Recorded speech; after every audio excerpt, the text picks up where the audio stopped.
Welcome back to another edition of Toys I Did Not Own as a Kid. All right, gang, today we're going to be opening up this Eternian Palace Guard. It says Royal Defender. We all know it's Man-at-Arms. I got this at a toy convention. I believe I paid 15 for it. He wanted 20. Either way, I got $5 off. I love to haggle. Let's take a look at the art. And I had been looking for a Man-at-Arms. I wanted the guy with the mustache from the Masters of the Universe Origins line. I wasn't able to get it. So it looks like this is from 2021. It's got a Big Lot sticker on it that says 20 bucks. Chances are that the vendor who sold it to me got it for way less than that. Big Lots was getting rid of their inventory. But it's not crossed out, so I don't know. Maybe he did bid it for 20. I really don't know. But there we go. Lots of people are using this as a army builder because this is the Palace Guard design that they gave them for the cartoon back in 84, 83, back in 83. So let's get going with opening him up though. So for those who don't know, He-Man in the Masters of the Universe was a toy line that came out from Mattel way back in 1982 originally. Originally, the storyline was told through the mini comics. He-Man had a very different storyline in the mini comics that he did in the show. Mattel hired Filmation to do a commercial for them, and they did such a good job that they were interested in doing... Oh, I tore the box. I hate doing that. Whoops. Anyway, they did such a good job for them that they were actually interested in doing a series in order to advertise it, because the toy line was designed for 5-year-olds. And even though they included mini comics in the toys, with the toys, most 5-year-olds aren't necessarily able to read at that age. So in 1981, when the United States president of that time got rid of the, I guess you could call them sanctions for educational TV for children, meaning that every show for children had to have some kind of educational purpose. They were not allowed before then to have basically 30-minute commercials for a toy line. They took away the sanctions. They still had to have some kind of an educational value, which is why we see the lessons at the end of the cartoon. The same goes with G.I. Joe, and I believe Transformers was pretty much the only one that didn't have a PSA. I don't think GoBots did either, but the themes for GoBots were always something that taught some kind of value. So you always had to show the parent groups that your show had some kind of value when it came to educating children, meaning that the theme had to have some kind of value. It was kind of like the Comics Code. The Comics Code, in order to quote-unquote protect children, had to have some kind of moral guide. You couldn't use the word murder or kill too many times, for example, and in a comic book. So they did the same thing with these shows. In order to appease the parent groups, there was always a lesson that needed to be taught, or that was at least discussed at the end of the episode. Sometimes they would reach. But anyway, getting back to the origins, I'm gonna be kind of all over the place.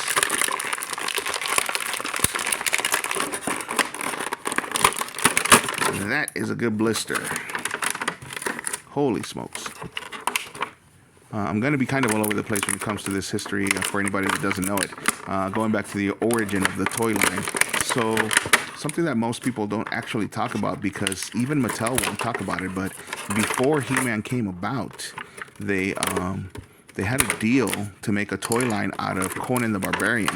Mattel was one of the companies that had actually passed on the Star Wars toy line, and they regretted it immediately and ever since. And so everybody was trying to find that one franchise that they could make toys out of that was going to compete with Star Wars. I believe Mego was the one that tried to do it with Planet of the Apes, and Mattel tried to do it with Conan and they made a deal with the people who made Conan, I think it was Universal, but I'm not sure. They made a deal with the studios that made Conan in order to have a toy line, and then they saw this. They saw the movie, and it was an R-rated movie, and there was no way that they were going to be able, or at least they felt that there was no way that they were going to be able to market that to 5-year-olds. So they took their designs, and they made He-Man. In fact, I believe the studio sued them afterwards because of the fact that they had that contract, and they felt that they used those designs to make He-Man. And I'm pretty sure that Mattel settled out of court. That's something that they don't talk about. In every documentary, you're never going to hear them mention Conan as far as that's where they got the designs for He-Man. But if you look at the original designs that they claim were for He-Man, the He-Man figure actually looked very much like the Frank Frazetta Conan book covers. So I dare you to not look at them and not realize that that's what that originally was. Of course, they tweaked it. They took off the helmet, and they took off the furry coat, and they had He-Man, but he still has the furry pants, and so do all of them.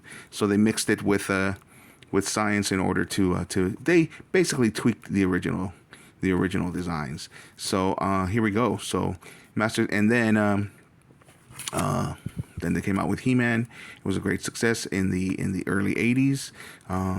I never owned them as a kid because of the fact that by the time I got my hands on them, I was already like around 8 years old, and I had already played with like G.I. Joe. So anything without articulation, I was not impressed by. Here's an original Man-at-Arms, as a matter of fact. He doesn't look too different. As you can see, same kind of mold and same face and same weapons. So the only thing that I did like was this play feature here that they called the Thunder Punch, where you could pull back the figure and you were able to hit the other figure. The reason why I did not own them, like I said, as a kid, is because I did not like the way that they looked. They were all very squat. They were all very hard to stand up, as you can see, and they didn't have any articulation. They were great sculpts, but not much in the way of articulation, not much in the way of being able to stand them up. And you know, the idea is, of course, that you're not really gonna keep your figure standing, keep your toys standing when you're a kid too much. But just the fact that it wouldn't even stand, in my opinion, as a kid, I did not like.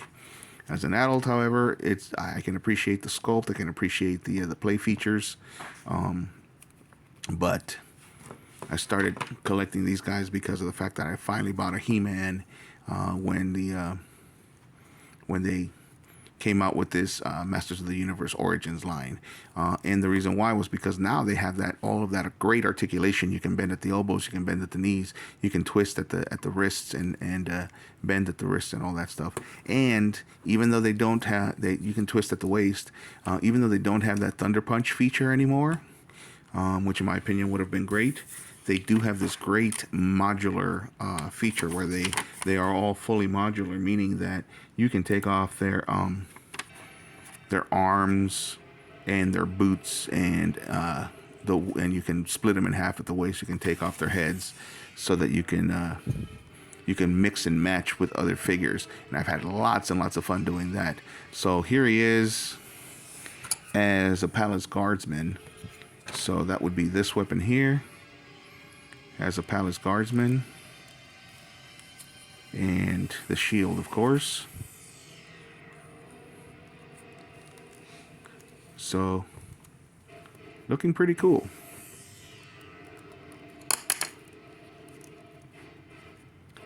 But these parts keep falling. Not digging that, but anyway. Or maybe he doesn't have the shield as a palace guardsman. Maybe it's just the lance.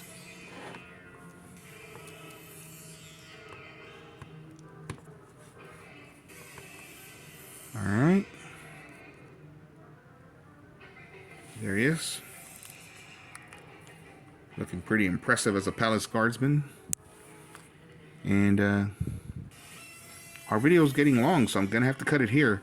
We will see him as Man-at-Arms in the next video. Thanks for watching, gang. If you like the video, hit a like, and if you like the content, subscribe.